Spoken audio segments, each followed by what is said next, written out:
반갑습니다. 와룡봉추입니다. 자, 이번 주 설 명절이 있고요. 옵션 만기일이 있습니다. 예, 이번 주 시장, 주식시장 전망에 대한 얘기를 조금 드려보도록 하겠습니다. 바로 들어가 보죠. 지난주 어제 지난 금요일 날 미국 시장에 대한 얘기하고 같이 섞어서 한번 말씀을 좀 드려보겠습니다. 미국 증시 같은 경우에는 나스닥과 S&P 500, 러셀 2000 같은 경우 종가상으로 역대 최고가를 기록하며 마감을 했습니다. 이렇게 상승하고 마감을 할 수 있었던 배경에는 이 부분이 있었습니다. 우리 시장, 그러니까 뭐 지난주 미국 시장 같은 경우 3.89%, 나스닥 6%, S&P 500 4.65% 상당한 상승을 보였고요. 우리 시장 역시도 마찬가지로 코스피 4.85%, 코스닥 4.17% 상당한 상승을 보였는데요. 지난주 지금 미국과 우리의 조금 차이라고 한다면 미국 같은 경우는 다우가 최고가가 아니었습니다만 전주 음봉을 다 감싸는 이 상승 장악형 양봉들이 다 나왔어요. 우리나라는 그렇지 못했습니다. 아직까지 박스권 안에서 약간 눌릴 수 있는 가능성도 남아 있고요. 아직까지는. 그러니까 차트상으로 보면 우리 차트는 아직까지는 좀 불안감이 일부 남아있는 차트고, 그렇다고 뭐 하방으로 밀리거나 크게 밀리거나 이럴 정도의 상황은 아닌데, 확실히 상승 가능성이 좀 높다 이렇게 얘기하기는, 상승 추세에 그대로 진입되어 있는 상태다 이렇게 얘기하기는 좀 어려운 상태고요. 미국 시장은 지금 그게 충분히 진행이 되고 있습니다. 특히 뭐 나스닥 같은 경우 지금 상당하고요. 부양책에 대한 기대감인데요. 상원, 하원에서 지난주 우리 시간으로 금요일, 토요일 다 이제 양일에 걸쳐가지고 예산안에 대한 결의안이 통과가 됐습니다. 이제 패스트 트랙 띄우겠다는 얘기죠. 전체적으로 봤었을 때 여기에다가 이제 지난 목요일이었나요? 우리 이제 글로벌 시장이 한번 밀렸던 이유 중에 하나, 살짝 밀렸던 이유 중에 하나가 경기가 너무 좋았기 때문이었거든요. 전체적으로 경제 지표들이 아주 호황으로 나오면서, 그러니까 좋게 나오면서, 이렇게 되면 뭐 금리 인상 뭐 안 하겠다고 그만큼 얘기했지만 하는 거 아니야? 뭐 시장에서는 일단 국채 금리부터 일단 오르고 시작을 하니까 이제 그에 대한 불안감들이 굉장히 많이 있었던 건 사실이었는데, 지난 금요일 날 또 나왔던 지표들은 또 그다지 또 좋지가 않았거든요. 이제 그 좋지 않았던 부분이 오히려 이 부양책에 대한 기대감을 높이는 결과로 작용을 했습니다. 전체적으로 기존에 지금 지난번까지 통과됐었던 부양책에서 실업급여 자체가 그러니까 주당 $400씩 지급되는 이 실업급여 자체가 3월 14일 날 마감이 됩니다. 만료가 됩니다. 그렇기 때문에 지금 민주당 쪽에서도 이 이전까지는 1.9조 달러의 부양책을 통과시키겠다라는 게 지금 목표고요. 현재 상태에서 놓고 봤었을 때 공화당에서 계속해서 끝까지 반대를 한다라고 한다면 패스트 트랙을 띄워서라도 통과를 시키겠다라는 의지를 강하게 보였습니다. 일단 어쨌든 주식시장에서는 그에 대해서 반응을 했다라고 볼 수 있겠습니다. 또 한 가지, 이 애플카 관련해 가지고 얘기가 아마 우리 지금 보유자분들도 제법 많으실 거고요.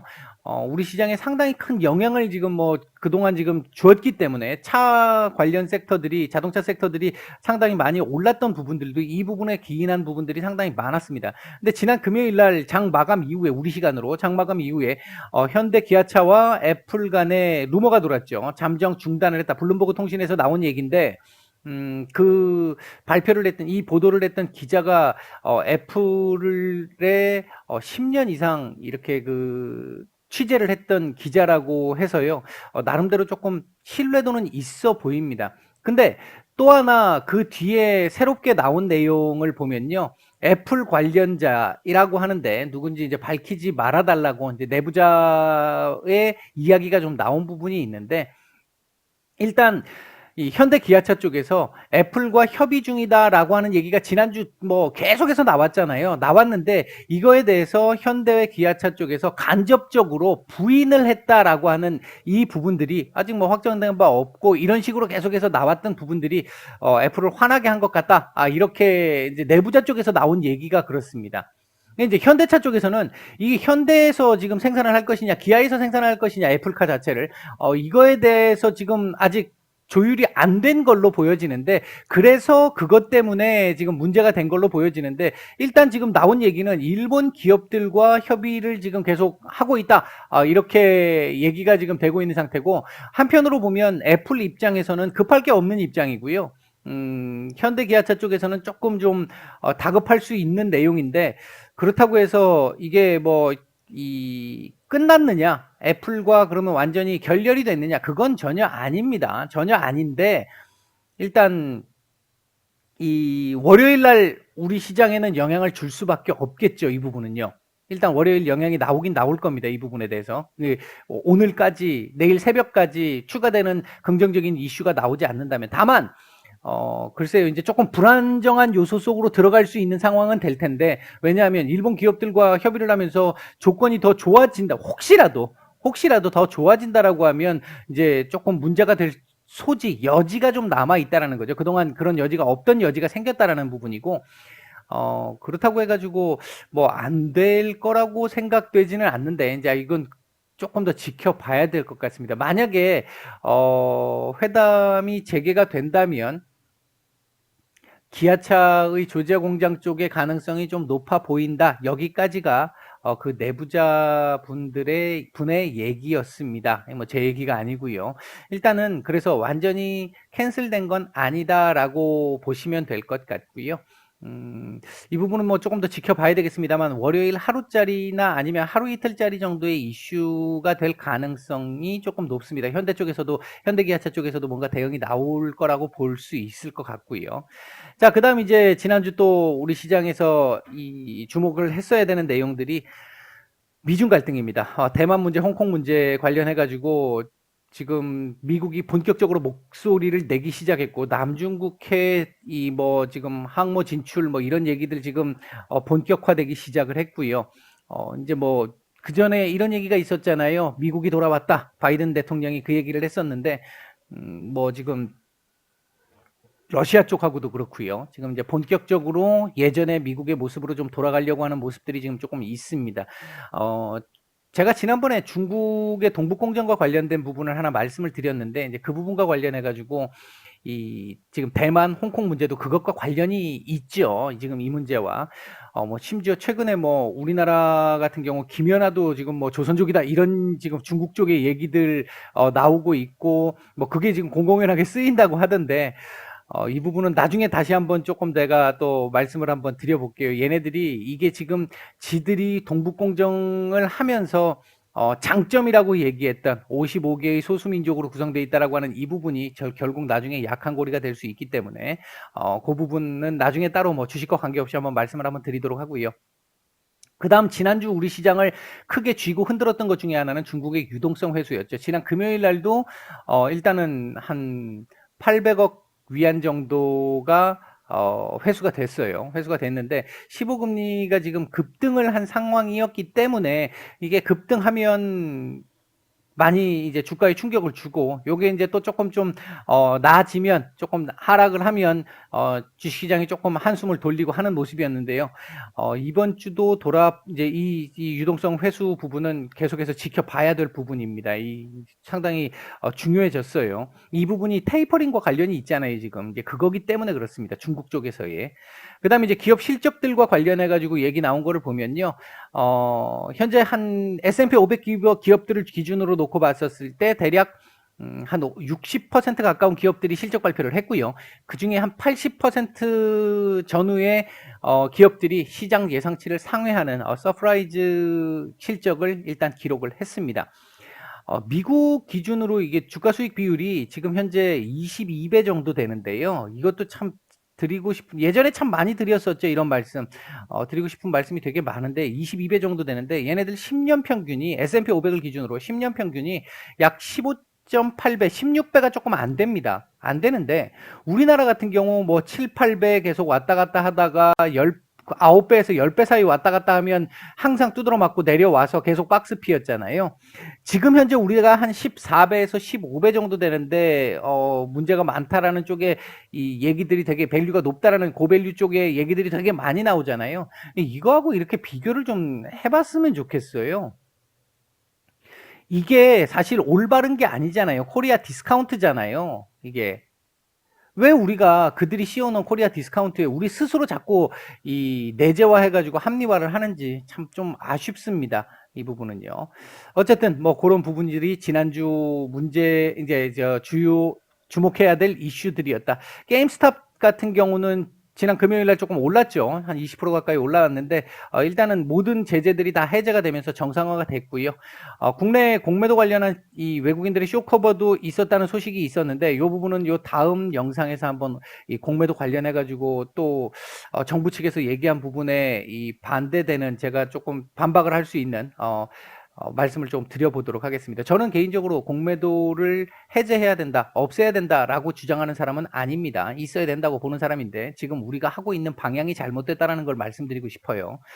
자, 그 다음 이번 주 주목해야 될 이슈는요. 부양책 통과에 대한 기대감. 아마 이 부분이 이번 주뿐만 아니라 앞으로 계속해서 이건 1위 1비 할 겁니다. 3월까지 1위 1비 할 텐데 전반적으로는 긍정적인 이슈에 가까워지고 있다. 그래서 좀 우리 시장에 조금 긍정적인 역할을 할 것이다 라고 보고 있고요. 당장 다음 주 월화수밖에 없으니까 월화수 안에 현대차 쪽에서 무슨 또 다른 대응된 얘기 또는 다시 재협상이 들어갔다는 얘기 이런 얘기가 나오지 않는다면 이제 긍정적인 얘기가 나오지 않는다면 일단 월요일 날 정도 또는 월화 정도는 조금 이 밀릴 여지를 가지고 있습니다. 얘들 밀리면 시장에 조금 충격을 줄 수 있는 정도의 규모가 되죠 지금요. 그런 상황에서 놓고 보면 요게 어느 정도 그 하락분을 상쇄해 줄 수는 있을 것 같고요. 요 관련주들 많이 올랐던 관련주들 같은 경우에는 한 번 정도 조정의 흐름은 나올 가능성이 좀 있겠다. 이렇게 볼 수 있겠습니다. 그다음에 이제 미중 갈등 계속해서 봐야 되는 부분. 이건 뭐 하루 이틀 본다고 되는 게 아니잖아요. 앞으로 계속 봐야 되는 부분이죠. 이랬다가 나중에 가서 이게 조금 더 커져가지고 시장에 영향을 줬다가 또 조금 괜찮았다가 이제 아마 그 관계 계속 나갈 거고요. 그다음에 이제 단기적으로 지금 제가 최근 이 금년 들어와가지고 계속 말씀드리고 있는 부분입니다. 외국인들의 수급 방향 상당히 중요해졌어요. 지금 외국인들이 금액이 크지가 않아요. 움직이는 금액들이 엊그저께처럼 한번 크게 움직였던 날도 있었습니다만 전체적으로 금액이 크지 않은데. 그럼에도 불구하고 기관과 개인들이 거의 균형을 이루고 있는 상태이기 때문에 이렇게 균형을 이루고 있는 상태이기 때문에 외국인이 이쪽으로 가느냐 이쪽으로 가느냐에 따라서 조금씩 이 지수에 대한 영향력을 크게 행사할 수 있는 금액에 비해서 그런 지금 구조가 되어 있는 상황이고요. 중국의 유동성 회수 이 부분은 앞에서도 말씀드렸습니다만 계속 지켜봐야 됩니다. 지금 이게 뭐 설 명절 전에는 최소한 그 전까지는 안 할 걸로 봤는데 지금 그 이전에도 지금 하고 있다는 건 중국 내부적으로는 유동성에 대한 문제들이 지금 제법 나오고 있다라고도 볼 수 있는 부분이거든요. 그렇게 되면 설 명절 끝나고 나서 본격적으로 땡길 수도 있다라는 걸 생각을 해야 돼요. 이제 우리가 조금 이 부분은 심각하게 봐야 될 수도 있는 부분입니다. 이제 주시해야 되겠고요. 그다음에 이제 수요일이죠. 10일 날 옵션 만기일이 있고요.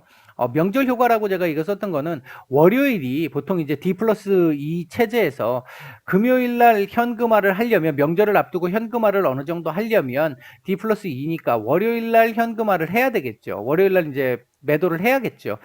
그래서 일반적으로 월요일 같은 경우에는 그러니까 이틀 전 같은 경우에는 조금 개인 수급들이 좀 꼬이는 이런 현상들이 좀 많이 있습니다. 실제로 지금까지는 그래 왔어요. 이제 이번엔 어떨지 모르겠습니다만 이제 그 부분에 대한 얘기를 말씀을 드린 거고. 그다음에 이제 옵션 만기 보통은 월요일 딱 끝나고 나면 화요일 수요일은 괜찮습니다. 주식시장이 괜찮은데 요번에 지금 수요일 날 옵션 만기일이 있어서 요것도 조금 변수가 조금 있을 것 같기는 해요. 그래서 크게 뭔가 이렇게 움직이는 흐름이 나오기보다는 조금씩 이렇게 움직이는 흐름이 나올 가능성이 높아 보이고요. 공매도 관련해 가지고는 제가 요 다음 영상에서 한번 올려드리도록 하겠습니다. 자, 이번 주 지수 관련한 내용을 한번 보면요. 코스피는 3,000에서 한 3,160 정도 예상하고 있고요. 코스닥은 940에서 980 정도를 예상하고 있습니다. 지금 요 상단 라인이요. 제가 판단할 때 얘가 그 명절 이후에 우상향으로 가기 위한 최소 조건입니다. 그러니까 요 라인 정도 최소한 이 라인을 넘거나 이 라인 근처라도 왔다 갔다 하고 마감을 해줄 수 있는 상황이 되면 이 명절 이후에 상승 가능성이 높습니다. 물론 이 부분은 미국 시장과의 관계도 있겠지만요. 반대로 이 라인에서 멀어지게 되면, 이 라인에서 멀어지면서 마감을 하게 되면 조금 불확실성, 이제 조금 더 기간 조정, 이 개념들이 조금 더 이제 길어질 수 있는 그런 기반이 될 수 있습니다. 다만 우리가 지금 이틀 정도 더 휴일이 나오는 거잖아요. 이틀 정도 휴일이 더 나오는 건데 그 사이에 미국 시장이 어떻게 되느냐에 따라 달라질 수 있겠지만 그 달라지는 부분에 의해 가지고 더 밀리거나 아니면 덜 밀리고 버티거나 할 수 있는 그 라인이 요 정도 라인이다라고 보시면 될 것 같습니다. 특별하게 더 이번 주에 주시를 해서 봐야 하는 부분은 부양책, 애플카, 중국 유동성 회수 세 가지가 핵심입니다.